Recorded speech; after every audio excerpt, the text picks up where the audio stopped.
A brooch of destiny. The late afternoon sun beat down on the cracked sidewalks of the east side of Detroit, where 15-year-old Alana Jefferson adjusted her backpack and kicked a pebble toward the street.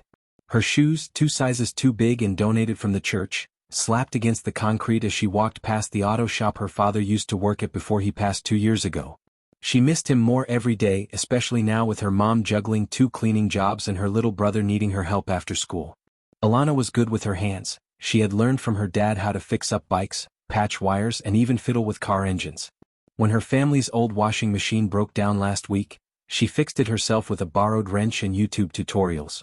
As she passed the corner lot near the old gas station, she spotted a cherry-red 1967 Ford Mustang stalled by the curb. The hood was up, steam rising from the engine, and a man in a tailored navy blazer stood by the side of the car, tapping something into his phone. The contrast between the car and the man was striking. They looked like they belonged to another world. Alana paused, curiosity piqued. She could see coolant dripping onto the asphalt. Something was off with the radiator, maybe the hose was cracked. She bit her lip. She should keep walking. But her dad wouldn't have. He'd stop to help. She crossed the street and approached. "Excuse me, sir? Looks like your radiator hose might be busted." The man looked up, brows raised. He was white, maybe in his late 30s, his sunglasses pushed up on his head. "You think so?" Alana nodded. "You've got steam and coolant leaking. I know a bit about engines. My dad was a mechanic." He glanced around, then back at her. "The tow truck is taking forever. You really know what you're talking about. Want me to take a look?" He hesitated, then stepped aside. "Sure. Knock yourself out." Alana dropped her backpack and peered into the engine. It took her less than a minute to find the cracked hose and the loose clamp. She dug into her bag and pulled out a hair tie and a small pair of pliers. "This isn't a permanent fix," she said, looping the tie and securing it around the split.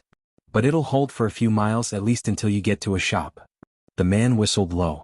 "You just carry tools around in your school bag?" Alana shrugged. "Never know what you'll need."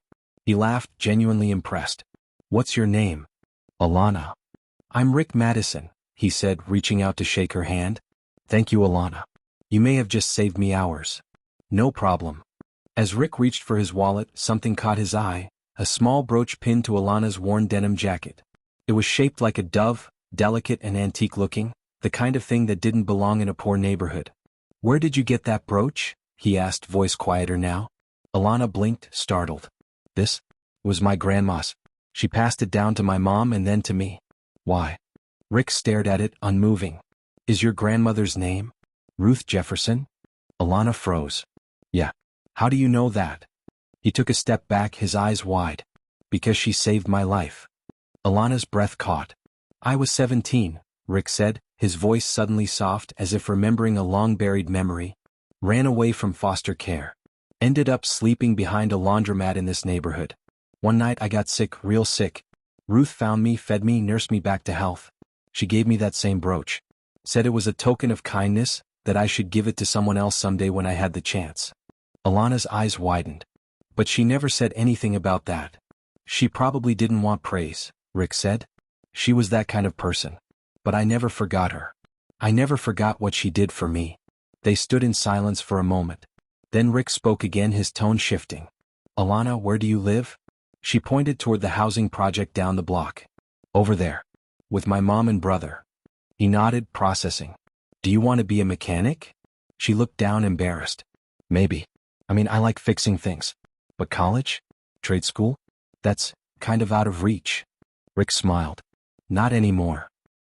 A week later, Rick Madison's Mustang rolled into the same lot, this time under its own power. Alana stood in front of a new sign freshly painted in blue and white, Jefferson Auto Academy, in memory of Ruth Jefferson. It was part of a new mentorship and scholarship program Rick funded, offering kids from the neighborhood access to tools, training, and internships. And Alana? She was the first student, already working under a local master mechanic, paid and learning. She still wore the brooch on her jacket. But now it meant even more. Because sometimes, a small act of kindness could come full circle.